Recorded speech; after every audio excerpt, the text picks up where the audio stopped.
Hey folks, happy Tuesday, hope you're doing well. Alright. Sweet. Alright, let's look what we have tonight. Oh, nope, I thought it was Inheritance. I'm wrong. It's chapter 9. That's what I get for not checking the schedule. Oh man. Let's see if I can change that.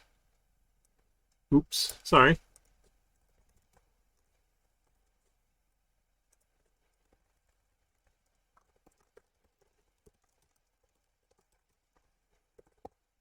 that work? Look at that, I think it works. Handy little bot there. Alright, so all about text processing and wrapper classes here for chapter 9.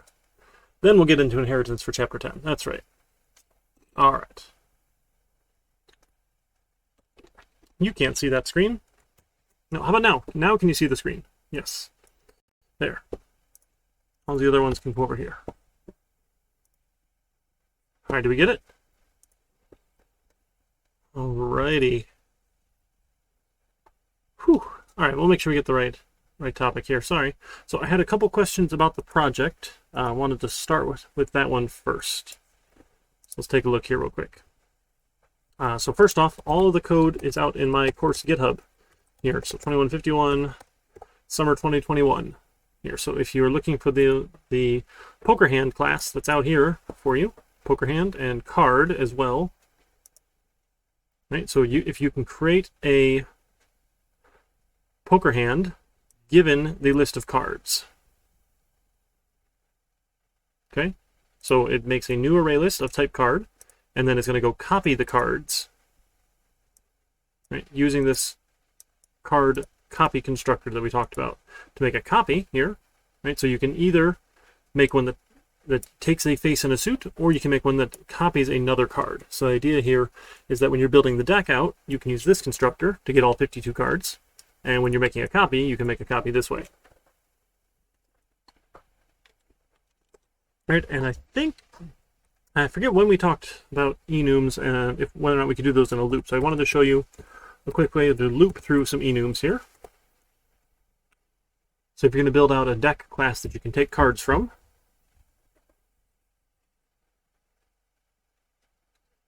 let's take a look here. As soon as we get NetBeans to start. Come on, NetBeans. And a note, I do not have the first project created, I'm sorry. I ended up being in a meeting way longer today than I thought and didn't get a chance to get to those. But the good news is that they have no idea what's happening for fall.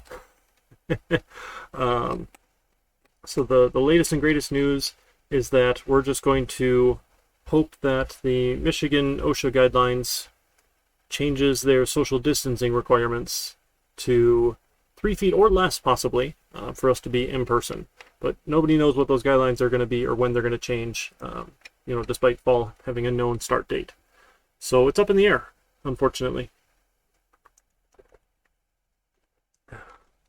So apparently the plan is we'll just say most of the classes are in person, and we'll figure out class sizes after we know if we have to be 3 feet apart or not.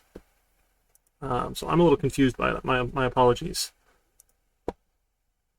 But we can make it work, I'm sure. GitHub 2151. Nope, that's 2353. 2151 for summer. Here's our little Hold'em project. So I wanted to show you here. Since we have enums, and they are public enums as part of this public class, I can do this cool little loop here. So I can say for each, let's say suit, card dot suit,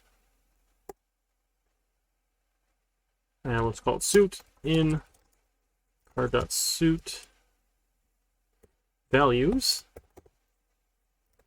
I can print out that suit. Right, this will give me each suit as I go. So I can do a loop this way. The values will give you all of the values possible.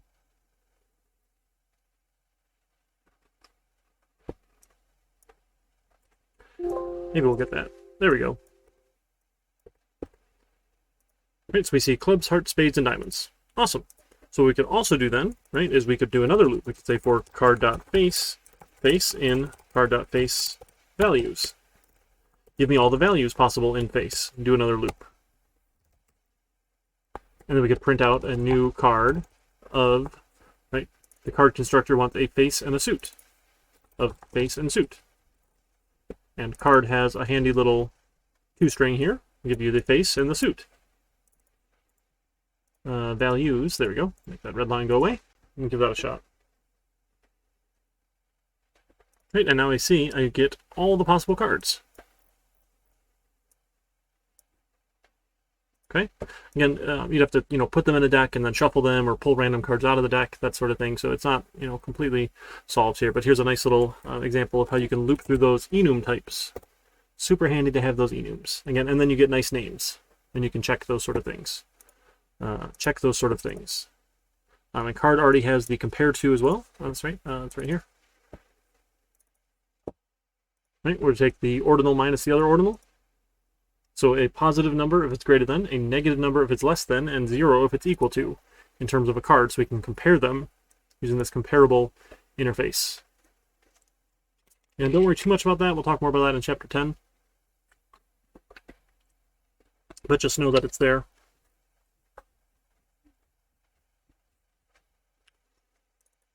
Okay, so you still need to make the classes, right, for player to track their money, right? And the player will have a hold'em hand, and the hold'em hand will be able to calculate the best possible poker hand, right? Because you have the 2 cards in the hold'em hand, plus you have the 5 shared cards. Given those 7 cards, you can make 21 possible poker hands, right? You saw me write down some terrible numbers and do that last week. So you can find which is the best possible poker hand, because it is also comparable. So it'll tell you greater than, less than, or equal to, with a positive number means greater than, negative number means less than, and 0 means equivalent to. Right? So when we call, if our result was a win, we're positive. If the result's a loss, it's 0. And if it's not a win, it's not a loss, it must be 0. And just kind of using this call method that I wrote out. So it's comparing the ordinals. Right? If our ordinal's bigger, we won. If it's smaller, we lost. If not, we have to tie break. And the hands tie break a little bit differently. So it's kind of funny that way, because you have to find the highest pair and the lowest pair, those sorts of things. 3 of a kind or full houses, same idea. Okay. Oh yeah, the URL won't paste. I don't want to hand type it. So where did I get that from? Oh, I copied it from my other one, but here it's out here for you now. The player's hand is the best possible hand, Miad. Yes, you'll definitely play the best possible hand when you play poker, or when you play Texas Hold'em. There'd be no reason to play a worse hand. So look at all 21 and find the best one.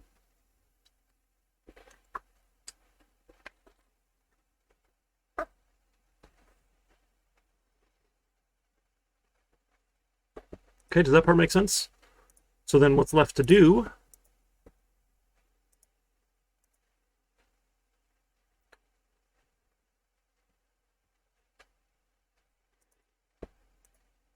right, is your hold'em hand class with your private variable, your 2 cards and the 5 shared cards we can keep adding to. The hold'em hand class, you call our compare method to compare with the other hold'em hand, right, greater than, less than, or equal to, or doing that same call method. Either one's perfectly fine. You're able to calculate the best possible 5-card poker hand out of the 21 possibilities. Unit tests for best possible hand, calling, comparing to other hold'em hands. So you don't need to test every single possibility. I don't want you to go nuts here, because the idea that poker hand is already done, right? That's okay. So no big deal. For hold'em hand, what we want to do is make sure that if you know what the best possible hand is it telling you the correct best possible hand?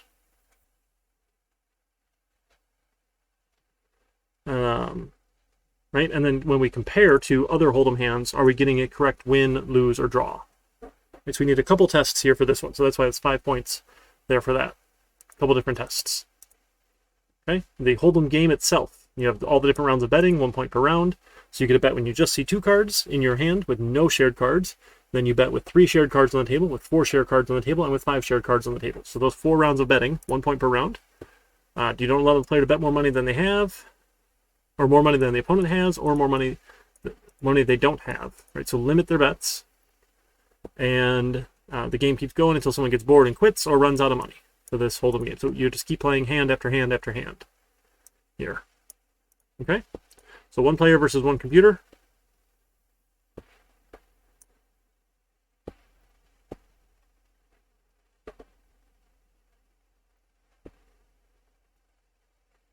So if the player raises, the computer will just randomly decide whether or not it should call and match the bet. That should happen every time, right? Whether or not the player automatically bet 2 and the computer bet 1, it should just be random. Hey, sure, I'm going to call or not. Right? We can get into better strategies later. There's definitely other ways to do that for sure, which is pretty cool. Okay.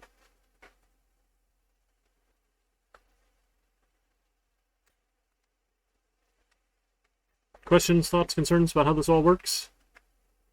Hey, Creonch, sorting array in linear time. That sounds really cool.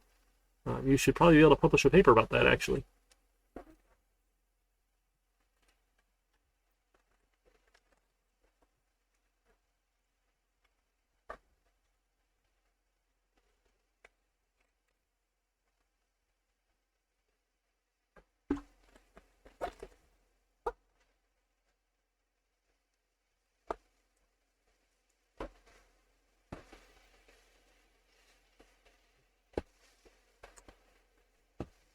All right, so we're okay with the project then? No, not too many concerns? Again, sorry, I don't have one graded yet. I'll be working on that one. Should get that in for you soon. Close the loop itself? And do you... What counter? What was that, Groovepunk? What do you mean close the loop itself?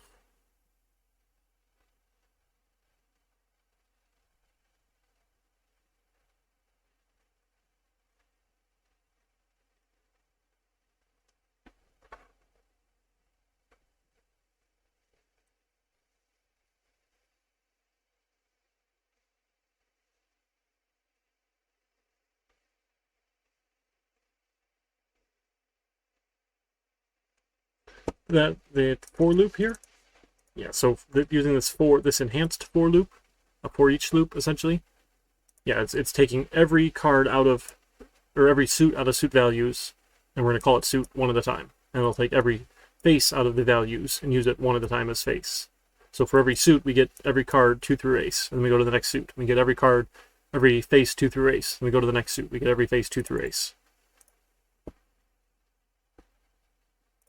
Right, so in this way we get all of them by suit here. And so 2, 3, 4, 5, 6, 7, 8, 9, 10, Jack, Queen, King, Ace of Clubs. Then we move to hearts and repeat. We move to spades, repeat, diamonds, repeat. That's all 52 cards.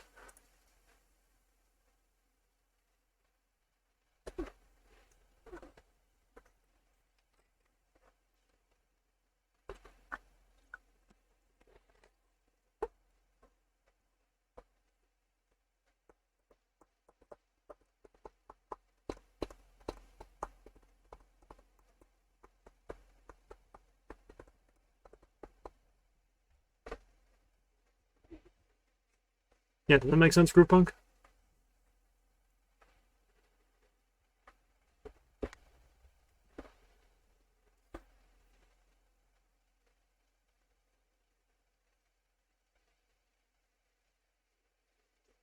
So you assign different values per card permutation. You mean for the 21 possible poker hands? Or just how we're looping through every possible card and suit combination here?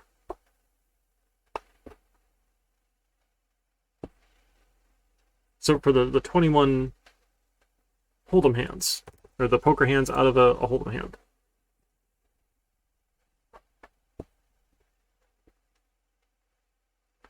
Right, because cards are done in combination, not permutation, right?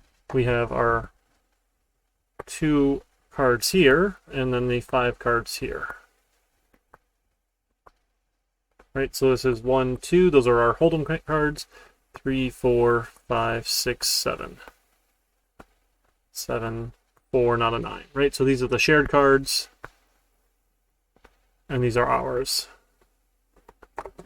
Okay? So different ways we can make combinations of 7. Right? We're going to use both of ours. We'll use 1, 2, and then we can do 3, 4, 5. We can do 1, 2, 3, 4, 6, or 1, 2, 3, 4, 7. Other ways we can do with our 2 cards. So 1, 2, 4, 5, 6, 1, 2, 4, 5, 7, or 1, 2, 5, 6, 7.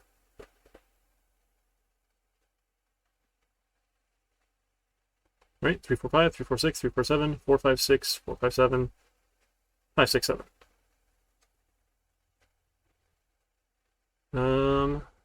Nope. I'm missing. That's what happened last time. I got mixed up here. So we could also do here, so 3, 4, 7. We could do 3, 5, 6, and 3, 5, 7. There we go. Yeah, so combination. Yep. Then we could do 3, 6, 7. There we go. Then it's 1, 2, 4, 5, 6, 1, 2, 4, 5, 7, 1, 2, 4, 6, 7.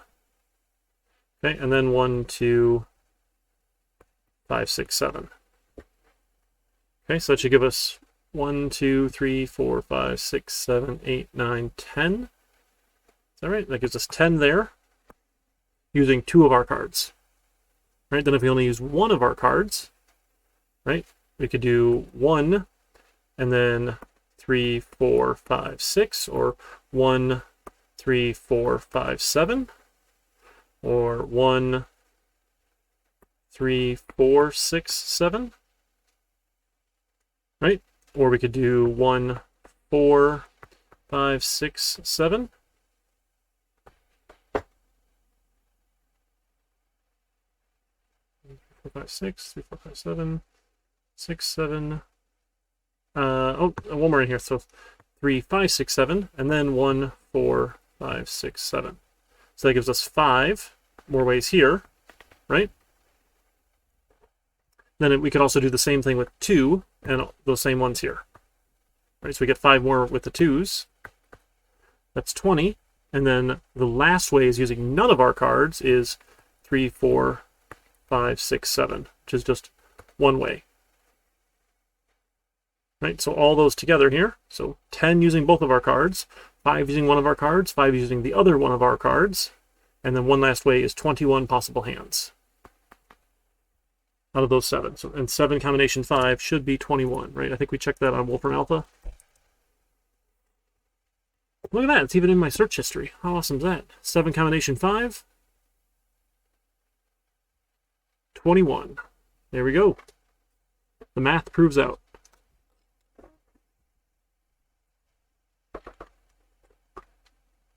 That went better than last time when I could not count, or couldn't do these the right way. Okay? Look at that, it almost all fits on a screen. There we go.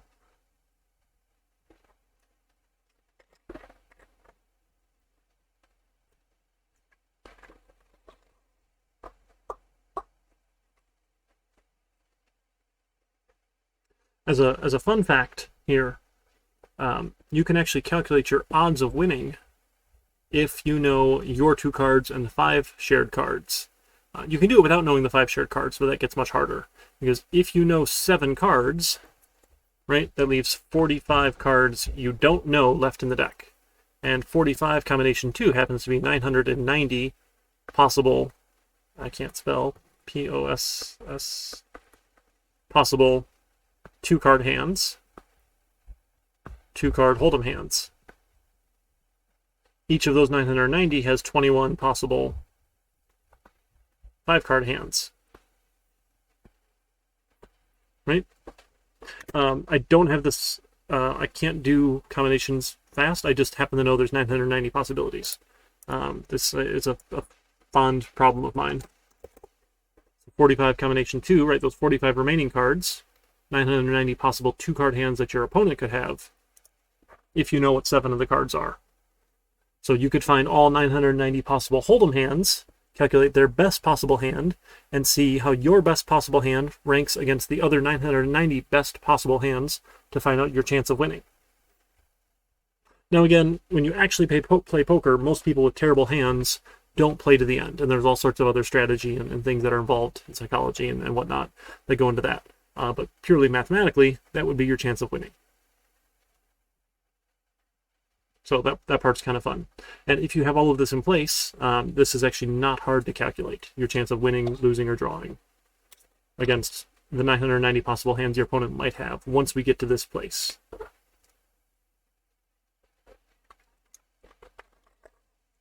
Okay?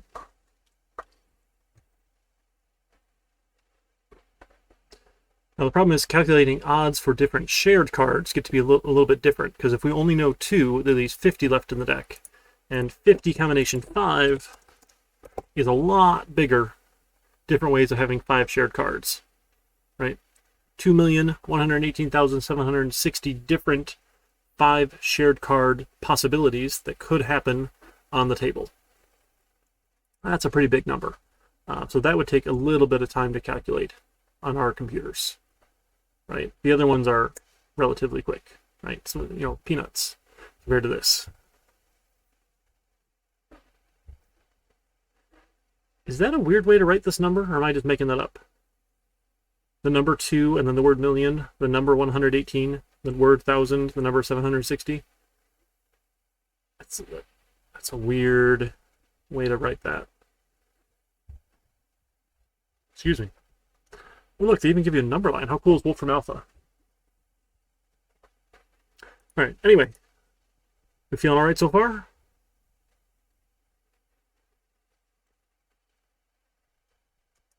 Cool.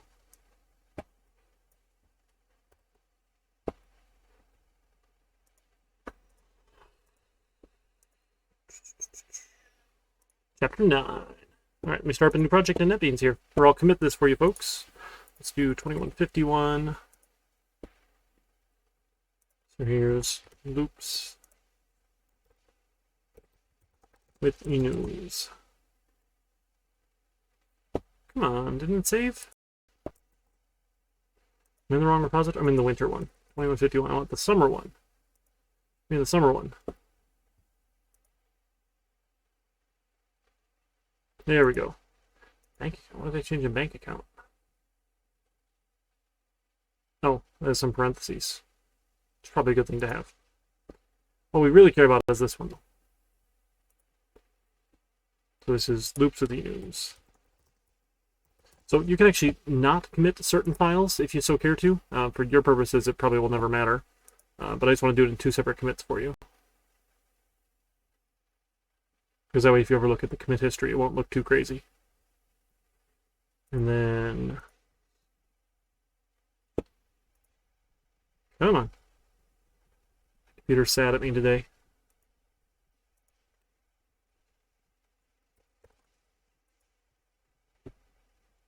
Alright, commit. And push. There we go.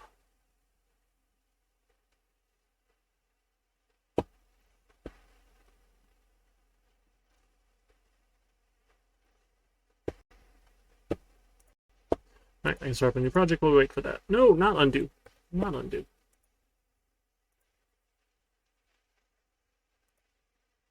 This will be chapter 9 in 2151.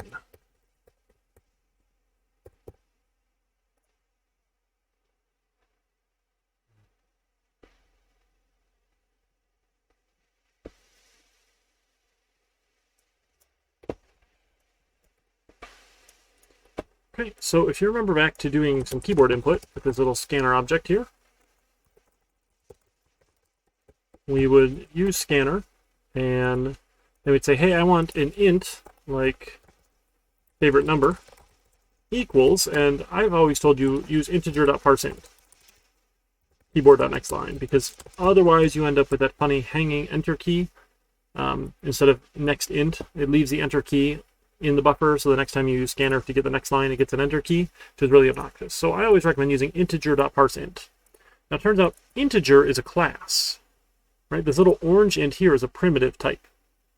So Java has 8 primitive types, right? We have our ints, we have our doubles, we have our chars, we have the booleans, and a bunch of other numeric types for longer ones and floats and those sorts of things, right? Those are primitive types that they just store the data, right? They're not a class. And what Java has done for us is it has a wrapper class for each of those primitive types that lets you do things like, hey, turn this into an integer, please. Or integer dot like max value or min value. Right? What is the max value of integer? What's the min value of integer? Right? Pretty cool. Right, so you can do some cool things. You can find the max of 2 different integers. There's a bunch of stuff built in here. Right? The number of leading zeros. Sure. That's the number of 0 bits preceding the highest order 1 bit. So you can do some fun things. So all of these wrapper classes will automatically be treated as primitive types, or primitive types can be treated as the wrapper class types. So Java does this thing called boxing and unboxing, which is pretty cool. So you can say int, other number equals, if you want, you could say a new integer, and you and you could say like 42. So this is a constructor here for the integer class. Right? This is unnecessary boxing to integer. It even tells us, hey, what are you doing, dummy? Because you don't need to do this. You could just say 42. But we could say, hey, treat the class type, treat the wrapper type here, and save it as an integer primitive. Perfectly fine. We could have an integer type, my number, and assign it the value of 42. We could take the primitive 42 and assign it to the integer value, integer class 42. Then we can say my number dot. No, we don't get anything cool. There it is.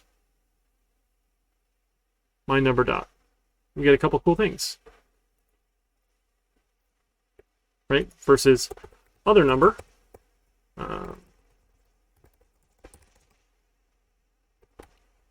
Other number dot, we get nothing. Right? Because it is the primitive type other number.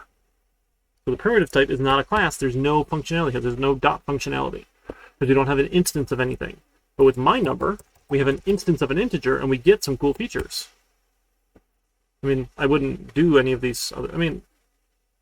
I don't know. Compared to, that's kind of silly. The byte value, sure, I guess, as a long, yeah. I don't know if it's particularly useful, but you can do those sorts of things. So, and all of these methods here are static methods. Right? You don't need an instance of integer to parse an int. Right? You don't have to say, hey, I want an integer, it's a new integer, and then I can do something with this my number. Right? We get a bunch of static methods that let us do things. They wrap around. And all of them are part of the java.lang library, language library.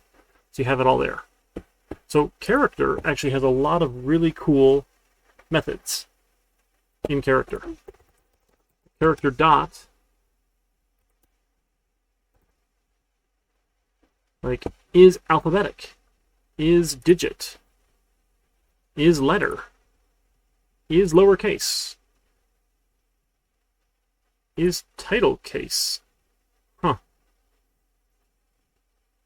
Sure. So, an uppercase letter. Right? Is a white space character. Right? So you can do a lot of cool things with the character class when you're dealing with looking at individual characters. That's all built into the character wrapper class. Okay? String, you can do a lot of those same things too, right? String, my string equals new string, or just string dot. And you can see all the things string does. Not as many things with string here. This is, you can format, right? We've used string format. You can get the string value of something if you give it a method instead of taking that to string. Sure, why not? But if you have a string, like my name equals Eric, then we can say my name dot, and we get all these cool methods, right? Because we have an instance of string. Like replace is pretty handy. You can replace given characters. You can send it all to lowercase. You can send it to uppercase. You could trim, right? Take off the leading space, the leading and ending white space. You could check if it starts with something. You could see if it contains a given character sequence, which is pretty cool. Right? Get a given index of a character. Right? You get lots of cool things with strings, and you can search strings pretty easily. Right? Looking for things using whether or not it starts with or ends with, or find the index of a letter. Right? The region matches. You do a lot of cool things. They spend a lot of time on that. Strings. Right? You can also turn a string to character array to turn a string into a character array if you want, and then you can look at each individual character at a time. Right? We could do some sort of loop like for char letter in my name.toChar array.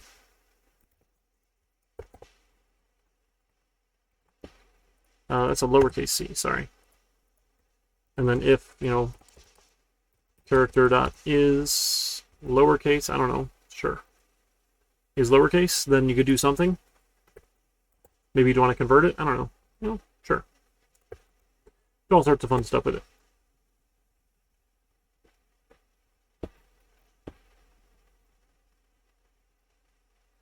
Now just remember, strings are immutable, so saying my name.toLowercase doesn't change my name. Right? Things are immutable, they don't change. So if I print out my name, and I call toLowercase, and I print out my name again, nothing's going to change. Because I didn't change my name, I generated a new string. Warning, uh-oh. Doesn't even like me doing that, does it? Okay. Let's skip that. It says that was really bad.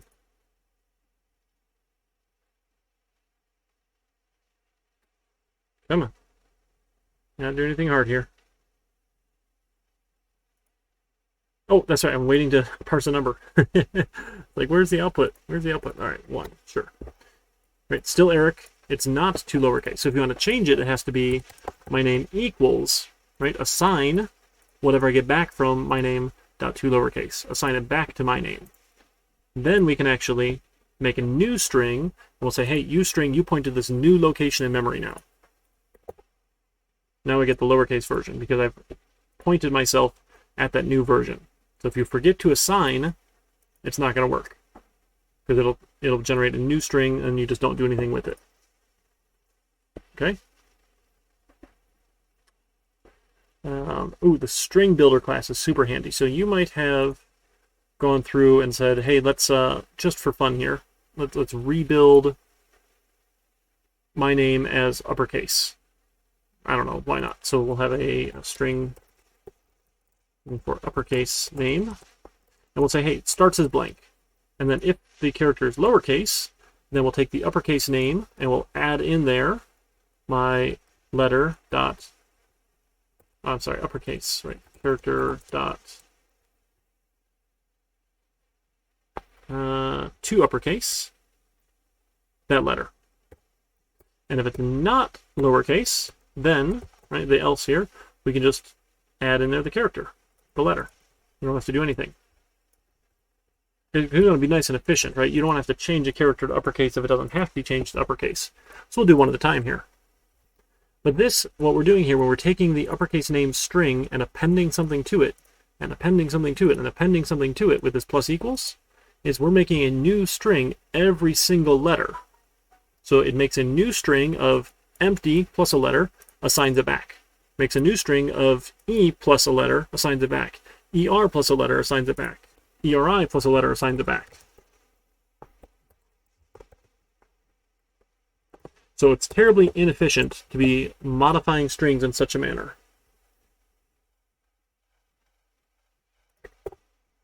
Right? It'll work, but it's really slow.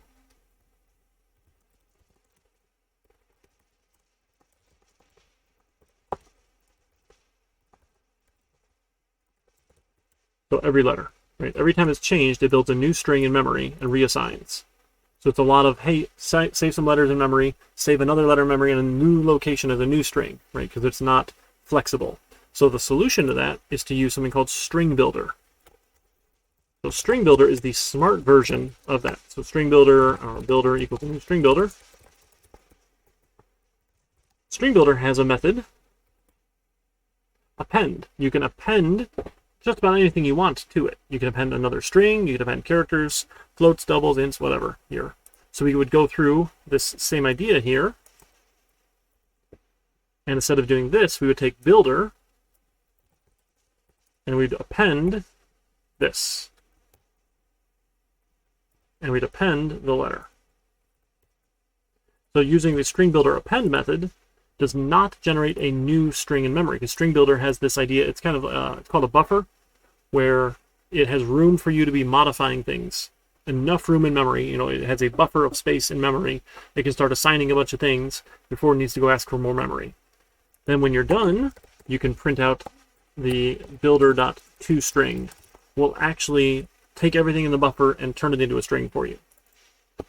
So that's the right way to do things, because we're not generating new strings in memory every single time. So string builder is super handy. Right? That's the right way if you're going to be modifying strings, right? Appending the strings or not. And you can remove things from strings as well. From string builder, you can remove objects, which is pretty fun. You can insert at specific locations. Sure, you can replace. So it's if you're going to be doing any sort of string manipulation, string builder is the way to go, because it's more proper.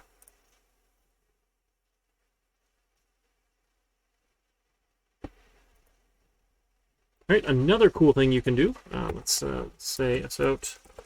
Please enter a sentence with multiple words. Words. And then we'll say here's a string input equals keyboard.nextLine. And then if I want to get every word out, there's a really cool method called split. I could say for string word colon, all right, in input dot split. So what is it upset with now?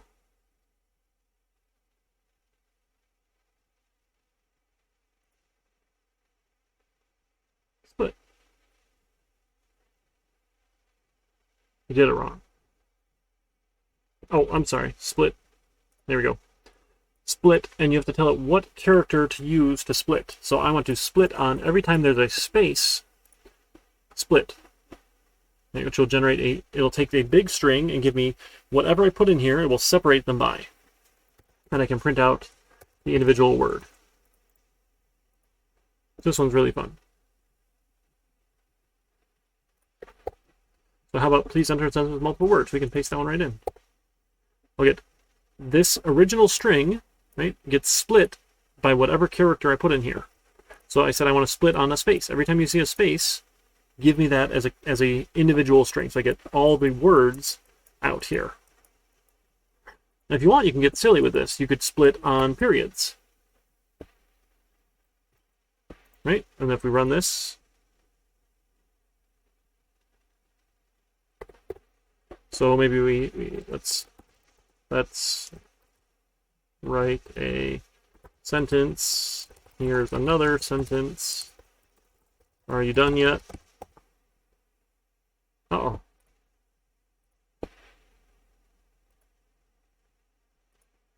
He broke it. He didn't split at all. Well, that's a bummer. Why didn't it split? Split.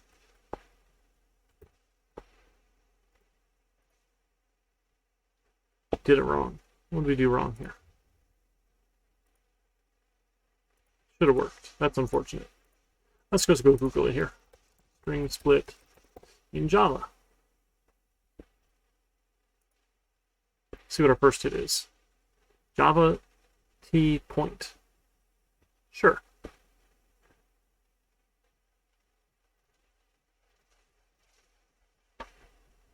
Oh, it wants a regular expression. That's obnoxious. Regular expressions are terrible. terrible. I'm sorry. So space worked. Ugh. Yeah, that's gonna be obnoxious.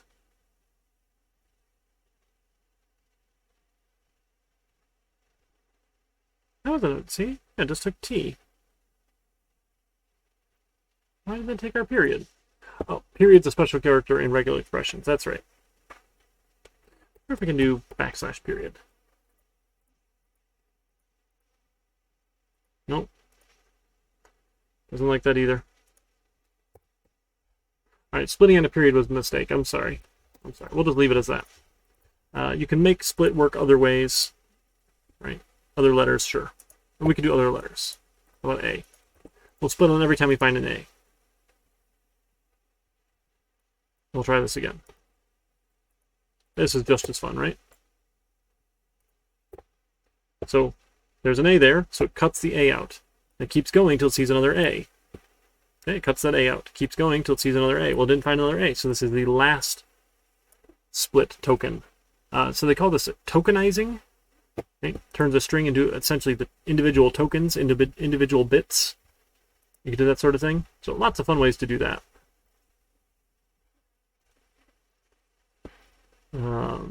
Parsing, yep. Min and max, boxing, unboxing, cool.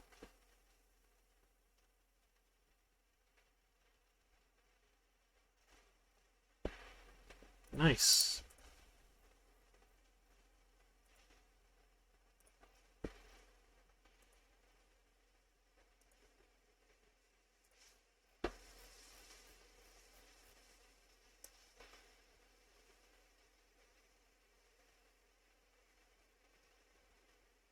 Yeah, that's, I mean, lots more with text processing. So there's lots more practice to do processing text, doing those index of, that sort of thing. So if we wanted to split on our own here, let's do that. So we'll say we want to get the index of, so we're going to make input. Hey, Professor Perp, thanks so much for donating those bits to the Student Scholarship Fund over at the University of Michigan Dearborn, where I am both a student and a lecturer. It's kind of fun. Let's do this. So let's get a int index of period is input dot index of period. Okay, and now we're going to say while the index of period does not equal -1. Remember, because index of will give you a -1 if it's not found. I feel like you should have done this back in 1500, but perhaps not. So maybe that wasn't covered back then. So index of will tell you the index location, right? Is it at index 0, the first character, all the way through, right? Or -1 if it's not found. So we're going to say, hey, while it's not -1, I have something I can split. Right? So what we're going to do is we're going to take a substring. So you can take a portion of a string here. So we'll have a string, I don't know, or a token? Sure, how about a token?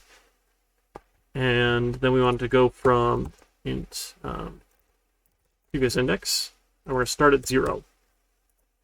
So I want to take input.substring, and you give it a beginning index and an ending index. So I want a substring from 0 up to the index of the period. And then we can print out the token. Then I want to take the previous index equal the index of the period, wherever I found it. Then I want to get the next location. So index of can also take optionally the where to start at. So starting at the index of where I found it +1 says, hey, don't look until you get to here. And if it equals -1, it means it found it, we're done. Then when we're done, we want to also print out, the last token, essentially, will be input.substring. And substring can also take just a beginning index, where you don't have to give it an ending index. So starting at the previous index to the end. I think we want previous index, I think we want +1. Because this would be at the period, and we want to skip the period here. And then we can S out the token. I guess we don't even need to do that. We'll just print it out, right? Why not? Oops, it's not. That's what you call S out. Oops. Let's do this. So we should be able to split our sentence here. So here's first line, here's another line, dot, dot, dot, more lines, dot, all done. Oh goodness. Nope, we got all of them. We weren't updating. What wasn't updating? Oh, it's not from 0. Sorry, from previous index. There was the problem. Let's try that again.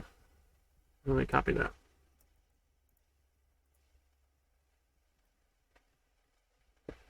All right, try it again here. There. Uh-oh. Here's the first line, period. Here's another line, period. Dot, dot, dot. Those are all blanks, right? So we get blanks, more lines, period, all done.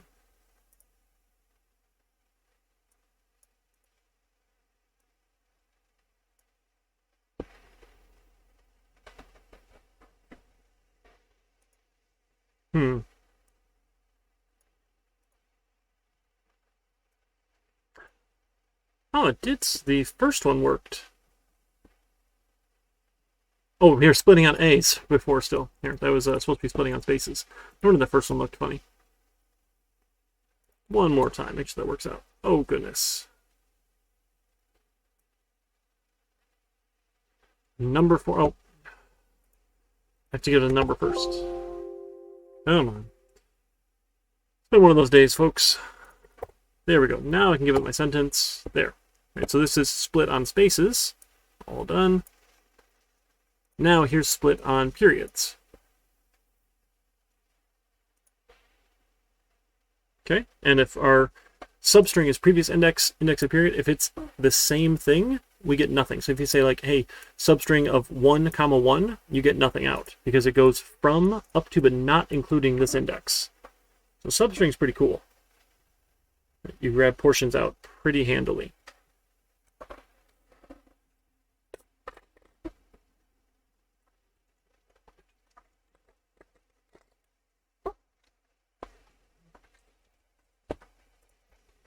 Yeah. Substrings are fun.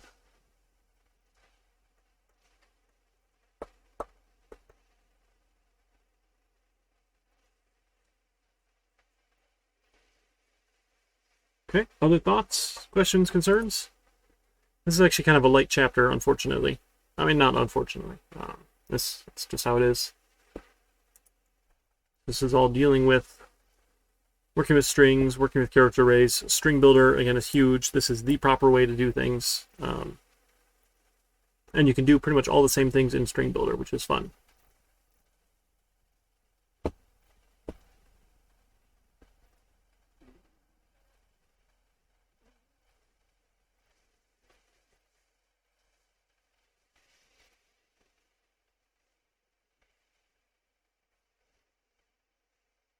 Here's another fun one here in the integer class. So we'll say for int number is 0, number is less than, let's go, how big do we want to get?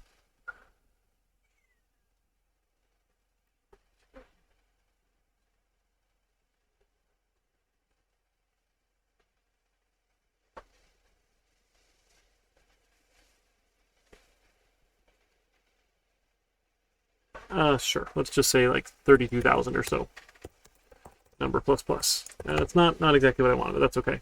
And we're going to print out, we're going to take number, and we're going to say, integer dot to binary string, integer dot to binary string given the number.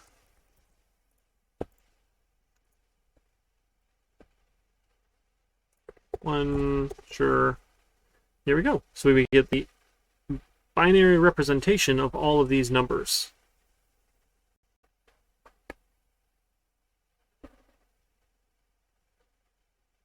Yeah, it did not get quite high enough. I was getting close there. Wanted to get all the 111s. Right, so 0 1, 1, 0, 1, 1, 1, 0, 0, 1, 0, 1, on and on and on and on. Right, remember, in binary bits, each one of these is the power of 2, so 2 to the 0, 2 to the 1, 2 to the 2, 2 to the 3, 2 to the 4, 2 to the 5, 2 to the 6. So this number, represents 2 to the 6 plus 0, 0, 0, 0, 0, 0, 0, 0. 2 to the 6, 2, 4, 8, 16, 32, 64. This should be the 64th number here. That's just fun facts. It's not really worth having a lot of that in your head. But binary is pretty fun. And again, that's how everything is stored eventually by computers. Right, let's just go like to 256 here. And let's pad this out here. It'll do string format. So string.format. We want digits, and we want padding with zeros, up to 8 of them. Oh no, it's a string though. Is that gonna work? That might work. I need another parenthesis. That might work. We'll try. I know that padding works with integers.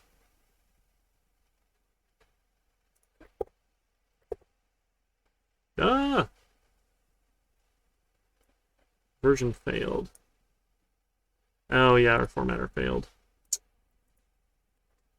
Sorry. Okay, that's fine. Forget that. I just wanted to pad it out. It's okay. It's still fun. So 256, we should get all the way from 0 to 1, 1, 1, 1, 1, 1, 1, 1, 1. Right, that's 1 byte. A byte is 8 bits here. And that one prints out pretty quick. Let me do that. String format, adding minimum width. I know there's a way to do it. What is it here?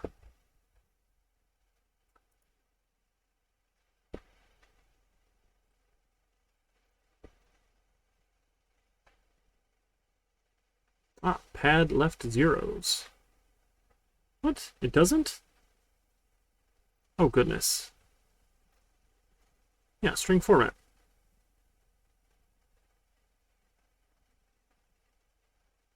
Okay, then so you can pad with spaces, and then you can replace the spaces with zeros. Ugh. Sure. Sure, we can do that. Let's do that. We want to make this look pretty, right? We're going to have some fun here. So we want the, just to make this maybe a little easier, so we'll have the string original, that's probably right. And then we want string.format. We want to do a string here, and we want to pad it. How do we do the padding? Have a string format width. And a number of characters. Like a good hit, maybe? Ugh.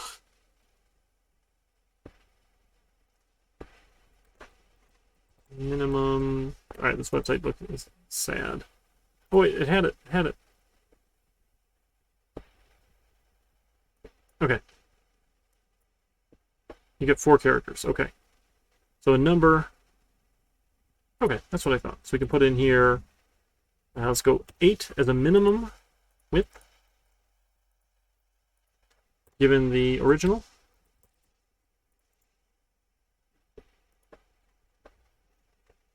And this should make them all 8 wide, but then we need to go replace spaces with zeros. I just want to make sure this step works. 1, 1. There we go. So they're all 8 wide here, but again, we have all these not zeros. So now we want to take that string, and then we want to replace it. We want to replace a space character with a 0 character. Look at that. We can make this work. So we're using that string replace. So it's not the best, most efficient thing in the world, right? Because this makes a string, this makes a string, this makes another string, this makes a third string. Yeah, but sure, that's what it is. Now we should get all of our pretty binary here with our zeros padding. Look at that. How pretty is that? Maybe we can even like put in here now if we wanted to make this, right? We could say a D in binary is that, and then we could put in the number as well. Substitute in the number and the original. Oh goodness, that's not going to work. So then we want a string, binary string. Here we go, is string.format, because this was going to replace these spaces as well with more zeros. So let's place the original, I'm sorry, we want a string with 8 characters wide. Original, replace a space with a 0. Then we can just do 2 different strings here, the number and the binary string. One more parenthesis. Okay, because otherwise we'd end up replacing the wrong spaces here.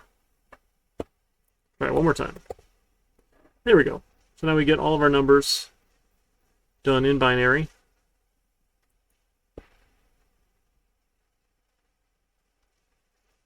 Isn't that pretty? We built our own little binary conversion chart. Okay, I can tell that you folks are bored already. I'm sorry. We're just having some fun with some of these string methods. Right, replacing is fun. Formatting, obviously we've done that one. Index of, that's pretty handy. Substring is really handy. Using split is really cool. Split's really powerful, but regular expressions are really obnoxious. But that's okay. You don't have to worry too much about it. Okay, sorry, had an itch on my foot. Other questions, thoughts, concerns? We might actually call it a short night. Oh, I do have a note from Tim. Hopefully you got a chance and checked your email here. Study group this week is meeting 4 to 5 again on the 10th. 4 to 5 for study group, okay? So do go ahead and check that out. Don't forget study group 4 to 5. And then the project is due next week. I'm going to go over the solution. So please plan accordingly. I do have office hours on Monday. I don't have any planned office hours for Tuesday next week before the project's due. Okay, so I've got office hours tomorrow, 3 to 4:30, and tomorrow night, 10 to 11. I don't have anything Thursday, don't have anything Friday, Saturday, or Sunday, and again on Monday. So if you're going to wait till the last minute to start this project, the amount of time I have to help you if you get stuck on something is going to be limited. So that's why you always have 2 weeks for projects, to get moving on them early and find out where you get stuck faster. And that happened. That's okay. I'm happy to get you pointed in the right direction. Oh, yeah, definitely. You got it here. I got some good ones. Give me just a second.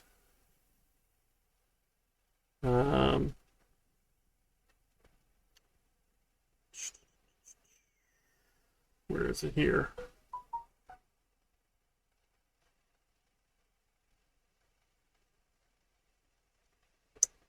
Saved them all. So Yoda, when he was first in 4K, was really impressed with how beautiful and how sharp and crisp the picture was. You know what he said when he saw himself first in 4K? He said, "HD, am I?" That's my terrible Yoda voice. I'm sorry. It's close. All right. Okay. Yeah, you got that one already from Spurp. All right. I'll give you a different one then. This is a math joke because I love math jokes. I don't know if you've ever noticed, but there's a fine line between a numerator and a denominator that only a fraction of people will find this funny. I love terrible math jokes.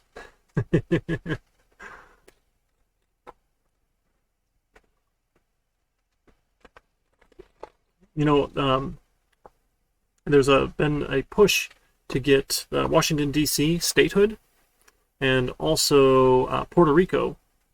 But I really think we should have a third state join the Union, because then we'd have 53 states and we truly would be indivisible.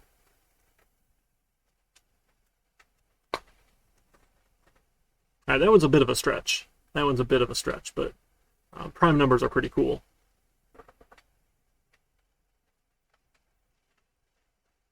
All right. What else we got here?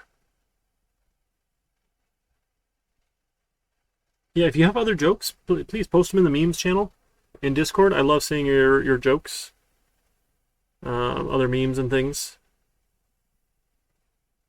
Why are mattresses good detectives? Because they're always undercover.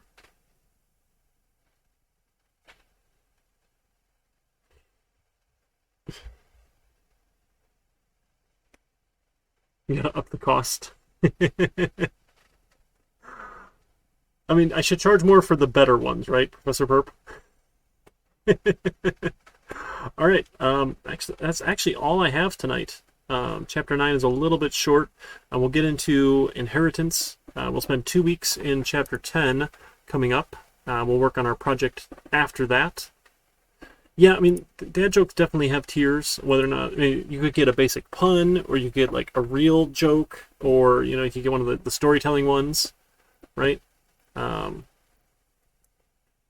So, yeah, we'll come back next week, pick up Chapter 10. We'll be there for 2 weeks. We'll work on Project 3, which will be all about inheritance, which is a lot of fun.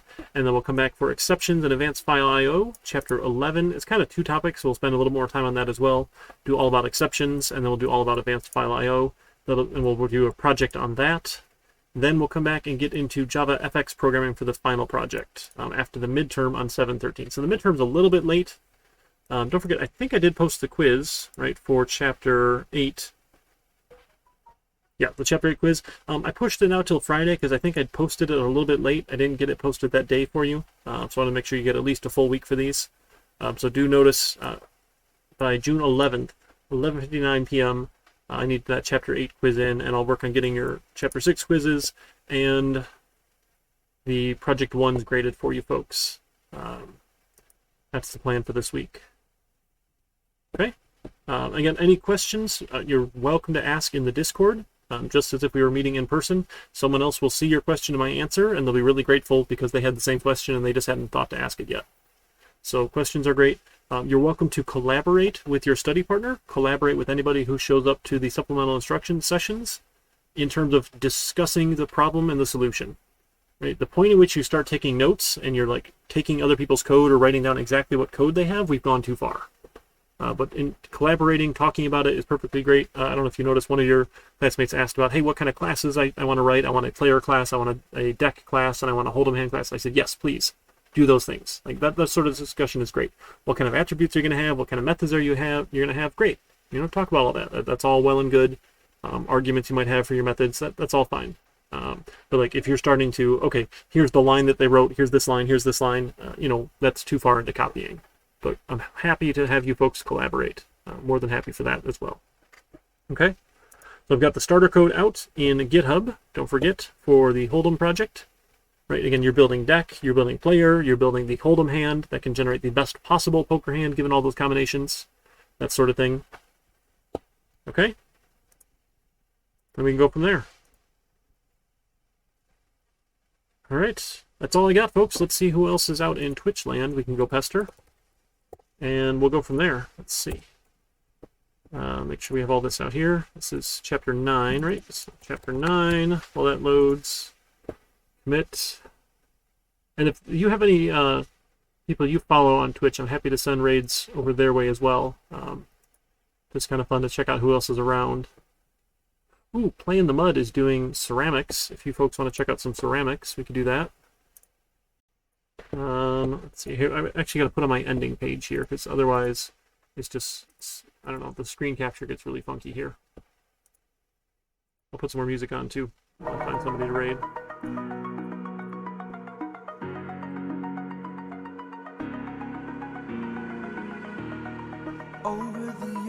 Yeah, well, let's check out Play in the Mud, I think, unless you folks have other suggestions.